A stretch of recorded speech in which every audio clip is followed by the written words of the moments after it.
नरेंद्र मोदी का जन्म 17 सितंबर 1950 को गुजरात के एक छोटे से कस्बे वडनगर में हुआ। उनका परिवार बहुत गरीब था।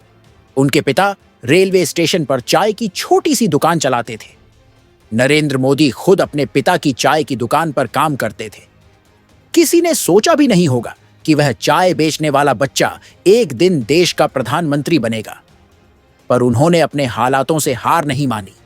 गरीबी, संघर्ष और सीमित संसाधनों के बावजूद उन्होंने बड़े सपने देखे। संघर्षों से मिला साहस उनकी पढ़ाई मुश्किलों भरी रही, लेकिन उन्होंने शिक्षा का महत्व कभी नहीं छोड़ा।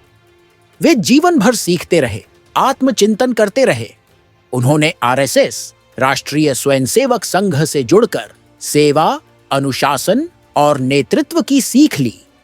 अपने समर्पण और कर्मठता के दम पर वे राजनीति में आगे बढ़े और फिर भाजपा, भारतीय जनता पार्टी में शामिल हुए।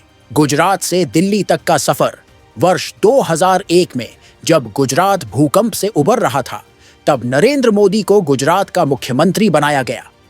उस समय किसी को भरोसा नहीं था कि यह फैसला कारगर होगा, लेकिन मोदी जी ने अपनी मेहनत, दृढ़ निश्चय और विकासपरक सोच से गुजरात को नई ऊंचाइयों पर पहुंचा दिया। गुजरात में 12 साल मुख्यमंत्री रहने के बाद वर्ष 2014 में उन्हें देश की कमान सौंपी गई। भारत की जनता ने पूरे विश्वास के साथ उन्हें प्रधानमंत्री चुना और फिर 2019 में दोबारा ऐतिहासिक जीत दिलाई। क्यों है उनकी कहानी प्रेरणादायक? मोदी जी की कहानी इसलिए प्रेरणादायक है क्योंकि उन्होंने कभी हार नहीं मानी। उन्होंने अपनी गरीबी को कमजोरी नहीं, ताकत बनाया। उन्होंने आलोचनाओं को चुनौती के रूप में स्वीकार किया। उन्होंने हर बाधा को सीढ़ी बनाया। उन्होंने सिर्फ सपने नहीं देखे, उन्हें साकार भी किया। उनकी कहानी सिर्फ एक व्यक्ति की नहीं है, यह उन लाखों लोगों की कहानी है जो आज भी सोचते हैं कि हम क्या कर सकते हैं। मोदी जी का जीवन कहता है, हां, तुम भी कर सकते हो। आज का संदेश, साथियों, यह कहानी हमें यह सिखाती है कि कोई काम छोटा नहीं होता।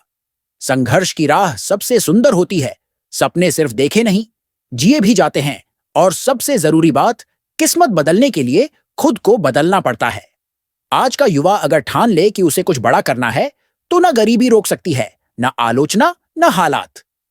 समापन अंत में मैं यही कहूंगा कि नरेंद्र मोदी की कहानी एक जीता जागता उदाहरण है कि जिनके हौसलों में उड़ान होती है, उन्हें मंजिलों की पहचान खुद ब खुद हो जाती है। तो आइए हम भी सीखें कि किसी भी परिस्थिति में हार नहीं माननी है और खुद अपनी तकदीर को गढ़नी है। धन्यवाद। जय हिंद।